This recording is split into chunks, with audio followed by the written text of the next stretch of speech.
All right.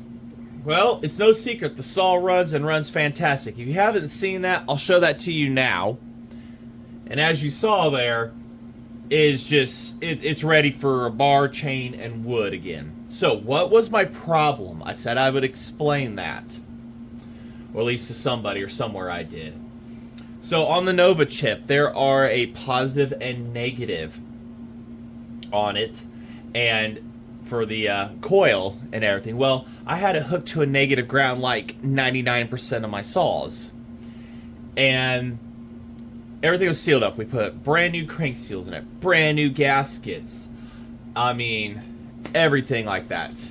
Remember, we got the crank seals from Mark. We got the gaskets and carb kit and everything from Brian at Old Saw Shop. Right there. And it's just been a non-stop job of kicking butt and everything on it. I mean, it's been hands down going and going and going. And if you haven't seen Old Saw Shop yet in their in the gaskets and everything, I mean, these are the gaskets right here for the carburetor. They're the proper thickness, everything like that. Perfectly cut, matched up. Get those right now. If you need gaskets or anything, go there. Roger Bennett messaged me and said he had a points cover and a decal. So, got those off of him. So, the saw is complete now. It's back to where it should be. But anyways, on the Nova chip, sometimes they want positive ground, sometimes they want a negative ground. This one wanted a positive. I mean, I'm sitting there trying to start it. It would kind of pop over. It would try to pop backwards on me. You know, it did some weird stuff. So what did I do? I swapped them around. And would you know it, third pole fires up and runs. And I'm able to tune it and just, it sings its song. It's ready. People absolutely love the comic book paint scheme, animated. That was the goal of this one. It was to be, you know, have it different from everybody else's Shelf Queen BP1. I don't care what you do with your saw. You want to drag it behind your truck, roll around, or a Shelf Queen, that's fine. It's your saw, use it the way you want. If you want to paint it pink, go right ahead. It's yours. Who cares what others think? So, this one right here, I did source a bar and chain off of a guy who also has a BP1. He wanted an original bar and chain for it, and that's what this one had. So, or at least one of them had, this one had. So I didn't want the 1/2 inch. The auto sharpener's gone, and that's what that chain called for on it. So, made a deal. We did a swap. Now I've got the McCulloch. I know it's a little wore off on the paint. I don't care. I don't care on that. I may find another one day. But got a hard nose McCulloch bar and chain setup. It's 404 and the sprocket. This is the sprocket that you're after. So I got to get that on there. This is a full chisel chain, and it feels pretty good. It'll do the job what we're going for out there. I mean, we're cutting with it and stuff. And I'll probably take it back off, maybe sharpen it, clean the whole thing up afterwards, and maybe put it on a shelf in the house and whatnot to look pretty cool with. May do that with a couple other saws just to hang on my wall that's next to me. But for now, we're going to go ahead. I'm going to put this on here. Shouldn't be too difficult. Obviously, it was a pain in the butt to get the old setup off. Other than that, should be just straightforward here. The old chain setup that was on it, somebody had done back in the day. They took a regular floating sprocket and welded it to make a BP1 setup work. And you gotta do what you gotta do. I don't know how it was just welded on the one side for the key, and then the other side just kind of hung out and did its thing. But yeah, it was like that on it. So, but I mean, it worked. It didn't break until I tried to take things off, so it held. I mean, it worked. It did the part. So I'm gonna keep that up there. You never know. Come across another gear drive, which I've got gear drives of stuff that could run a 404, and that might be the solution right there for now for me. But quit yammering. Let's get that on there. Just sliding right on there. I'll see how many videos I can get put out and everything. It is hunting season. I'll be going hunting here in like a few hours. And that's the thing about doing videos. I hunt in the evenings, and I also make my videos noon into the evenings. So I expect it to fit perfectly. I mean, very perfectly.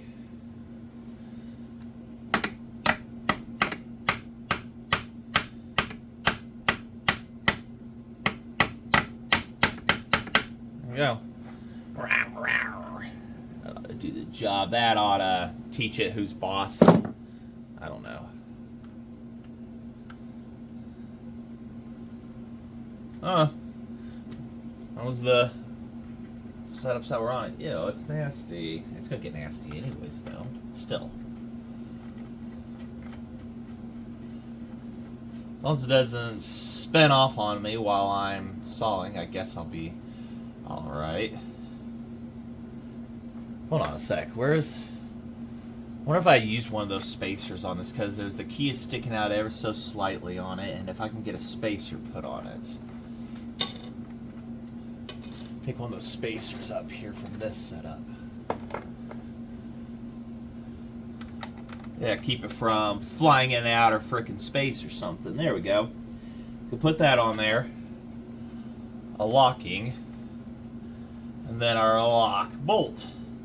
There we go. That'll keep the chain from doing stupid stuff, I would presume. Being able to fly off, which technically it can't. Once it's on there, it's not going to fly, but that'll be a perfect spacer. It'll do the job, or it's going to have to do the job. You've all been here for the journey. You might as well be here for this part. All right. And the auto oiler works. Works fantastically too. Hold on, which and where does the bar plate? Yeah, bar plate's got to go right here. Okay. Doesn't need to go flat on the other side. Now, just to get everybody lined up here in the chain, get on your sprocket now, you little devil. There you go.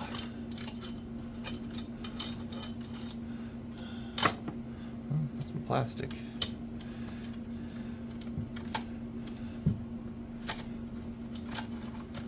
Roll the chain on, and then, not the prettiest, but I like it. It shows that it's used. It's not, you know, up or down. Well, we want to keep the oil in, so I don't see why we would put the little circle thingy or whatever that direction and fill that up with oil. I don't see why we would do that at all. Looks about alright. Yeah, we want to keep all the oil in there and auto oil up and over and down. I mean, seems about right to me. Seems. Is it? Good enough. Oh wait, yeah. We'll push you all. Oh wait, can't go all the way back. I think that would go there. Yeah, maybe. Does it? I'm gonna have to look back. Huh. No? Oh, wait, no, the adjuster would go through that hole. Yeah. Put the adjuster through that, and then this is gonna take a moment to get going here. Let's see here. We need a screwdriver. Speaking of a moment, let's just do that. So after me talking all about all the German engineering that this saw is, it's got what I call the German engineering of the chainsaws. This is the one that they got correct. Because you can get to the bar studs right here without a handle being in your way. It seems like every other McCulloch saw, there's a handle in the God bless it way, and you can't get to it. I have this propped up on the vise, by the way. Oh, sticky there. So I have it propped up to get the nose lifted up, which I don't think this one really has too much of, but either way. Trying to, yeah, see.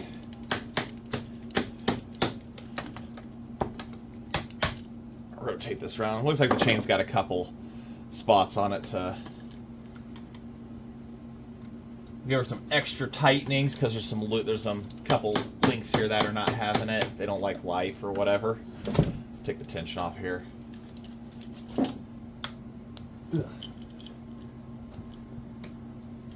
Huh? It's actually not bad.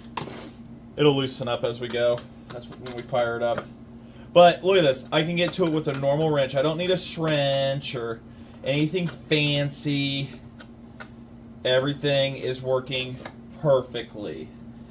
Get right to the point with this one. So yes, that's what I like about this one right here.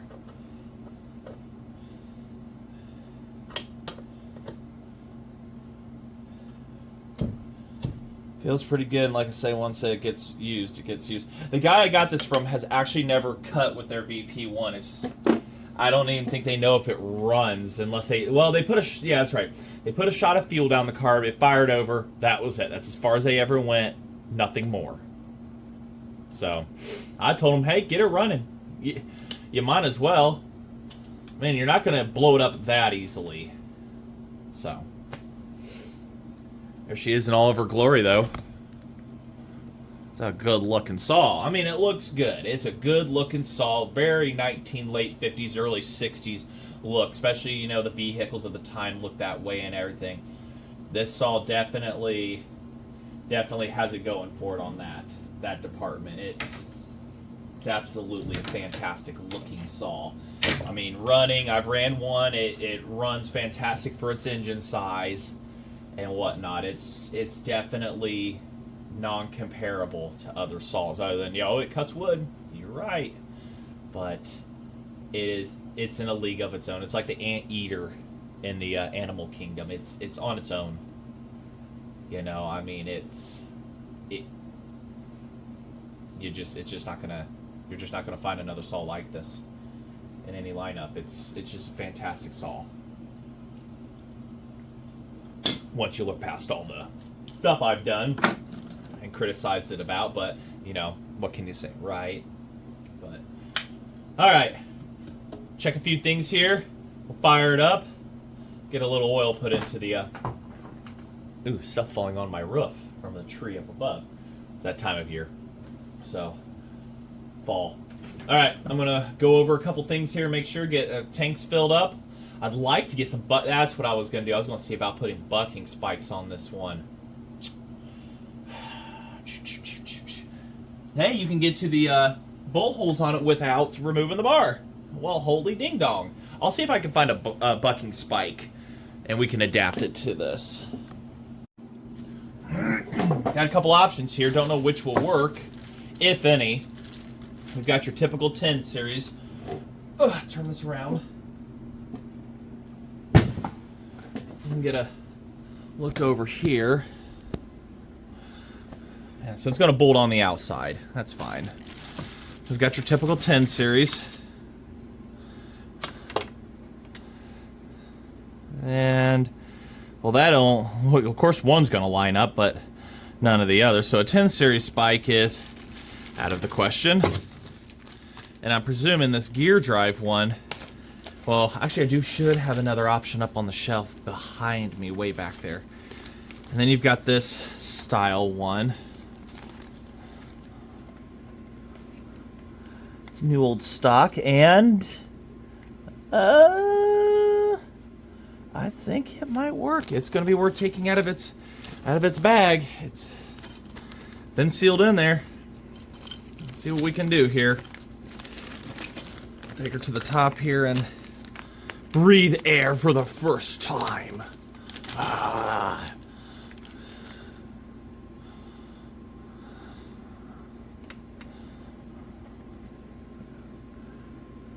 Holes, they kind of look like they want to line up. I mean, a little bit of work, a little bit of wallow out of this, and it can work. It's closer than these. These ones don't even get close. They're off by like 7 miles. It's a new old stock spike, by the way, if you wanted to know. So,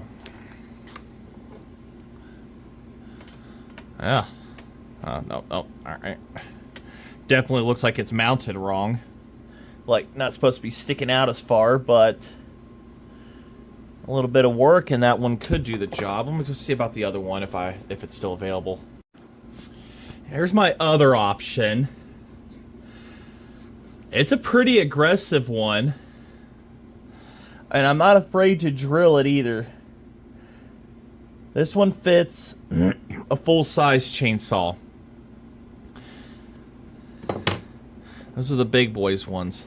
This one covers the almost the entirety span of where you're wanting to cut.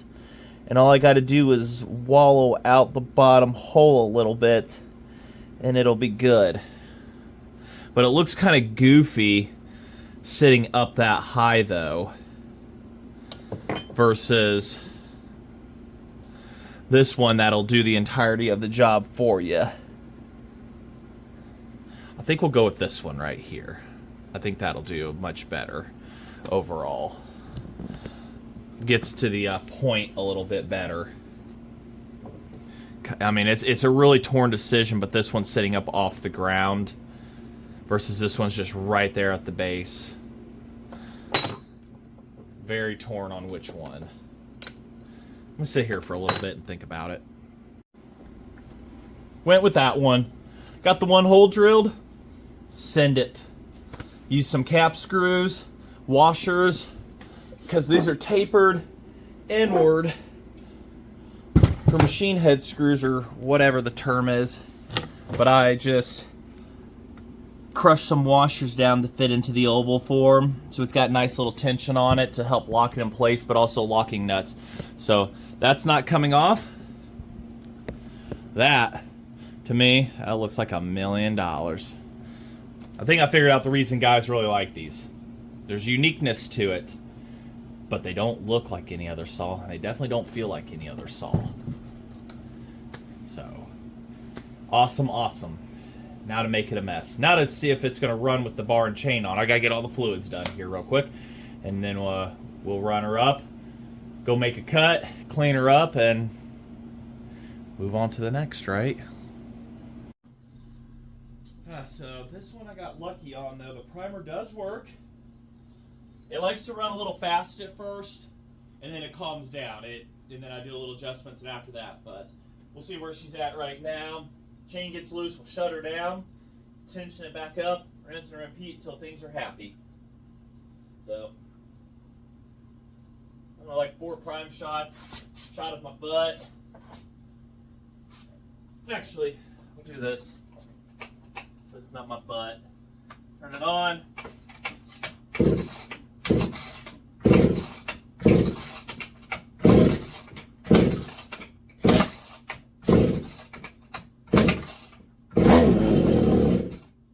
She wants something.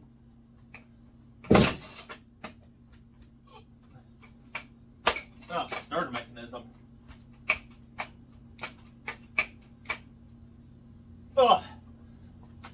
Starter mechanism locked up, or was it hydro locked? Yeah, so it's a hydro locked. Well, the starter's fine, but the engine turns and then it hits a spot, but you go backwards and you're fine. And I don't know if there's something inside of it or what's going on here. I don't hear any clunking or anything.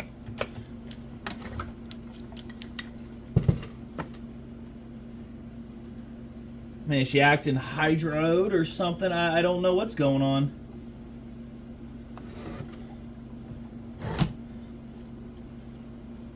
Weird.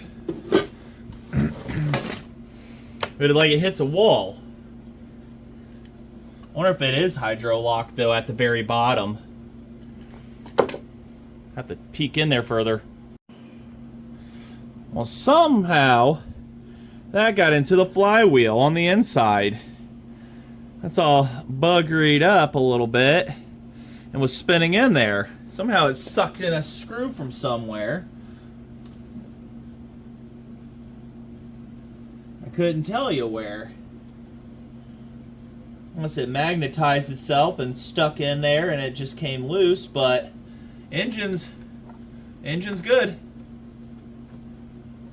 Yeah. Continue on. It wasn't hydro lock, thankfully.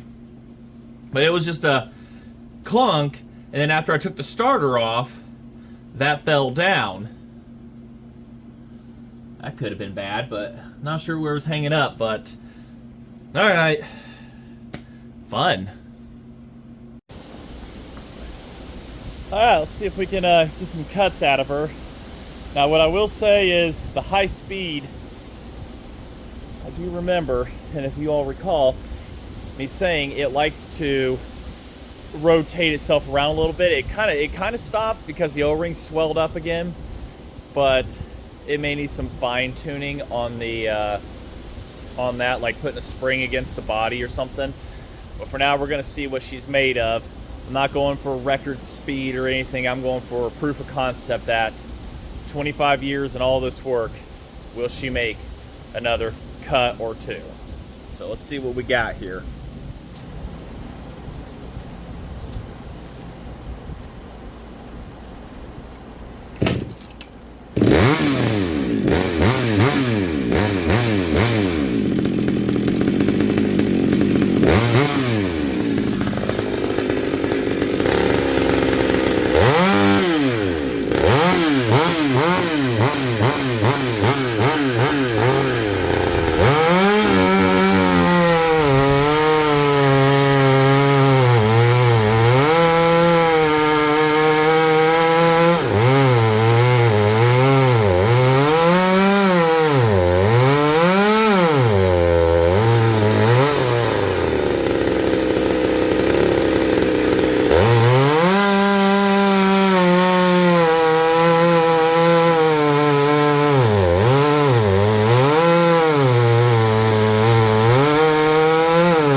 take that any day of the week. I'll take her any day of the week. She performed fantastically, but even though these tips feel nice and sharp, I'm going to touch up that chain. We're going to try it again. I know she's got more. You saw in the beginning there, it was smoky and everything, and then she cleared her throat out, and she was just singing her song. So, we know it will run, and run really, really good. Hot, too. Hopefully it wasn't leaning out, but yeah, you can't put your hand on that for too long. So, we're going to let her cool off a little bit here, and I'll let her sit there and idle a while, cool off. And then we'll dive back in and make another cut with her. She's getting plenty of oil, though. I held the oiler open on her for a moment, and she started spewing it, so everything works as it should on this. It's good. It's not too hot. That's a little warm. And that's warm. That's, let's see here, that's running at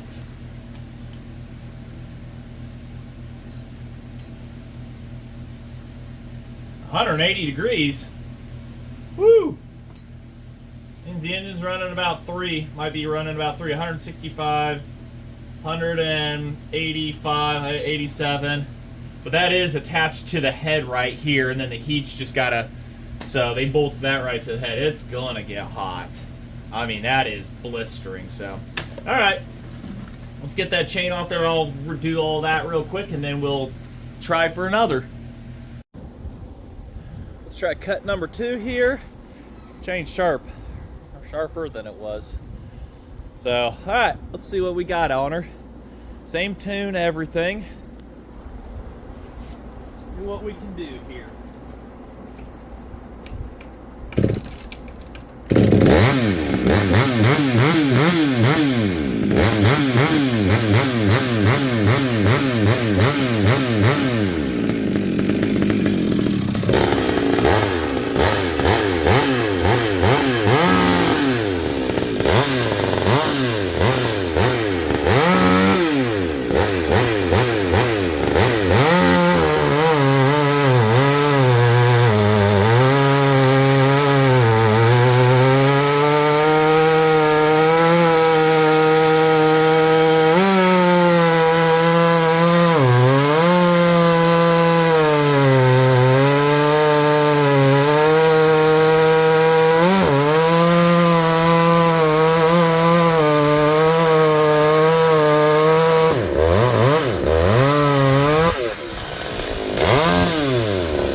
gotta say, this old girl, she runs just freaking fantastic. Cuts pretty good.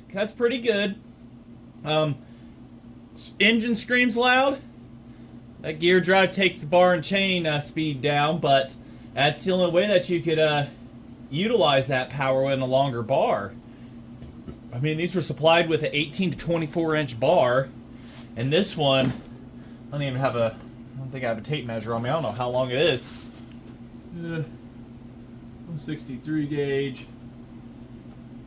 Part number is 62223. I have no idea. 404 63 gauge bar. Does pretty good. The second and third cuts definitely were good. Chain got a little loose there on that last one, so took it a little easy. You can feel it in the cut. It kind of get a little loppy on you, but other than that, fan-frickin-tastic. So the saw does the job. It does it fantastically for the power it is. The bucking spike helped a ton. That's really nice. That first cut, that was a dull chain on that. So compare your first and then the second ones. But that first cut helped clear out its throat of anything, put it under a load, and it runs beautifully. Once warmed up, this thing is just, I do like it. I absolutely like it. This is a really, really, really good saw here. I mean, by the time you get past all the everything about it, its quirks and stuff, and unfortunately the rarity of it just doesn't make you want, I mean, want to run it all the time, but it's something that definitely you look at, you're like, you know what, I want to feel a chainsaw that runs a little different, because the way this runs, because the engine is this way, it wants to, when you torque it, instead of the bar wanting to go up like a normal chainsaw, it wants to cock sideways on you. It's really weird to have that feeling. It's like, what? But overall, it's definitely a really good, and it goes against McCulloch's advertisement where the vibration goes in line with the bar and the cut excuse me, goes in line with it like the 10 series. Instead, you've got these two balancing each other out, but it also wants to torque around side to side. It's definitely a little different. Today's chainsaws, the pistons are up and down. They've got it balanced out good enough in anti-vibration setups, but for 1961, 1962 technology, and I'm pretty sure this took a couple years to develop, honestly, I really, really like it. It's something to run. And I hope those guys out there that have BP1s will get it off the shelf and they will run their saw. All right, you need a carb kit, head over to Old Saw Shop, you know, get it off there. You saving it for the next guy? You afraid to blow it up? This thing was a daily firewood saw all its life until the little problems came up, and then it was tossed in the ravine instead of put on the shelf. But either way, I'm happy about it. I am super happy all those that helped, had the parts, were there for me, the journey. All of you who have subscribed, who have watched, listened through this whole saga. We've had this thing, you know, it took a while to get, and I'm super thankful for Corey for selling it to me and giving me the opportunity to run one of these chainsaws and own it and everything. You know, 2 of them. You know, it's definitely been a learning experience, and that I've got underneath my belt and everything about these and stuff. So, all right, I just want to say thanks for watching, and we'll move on to a continuation of another chainsaw. Till then, thanks for watching.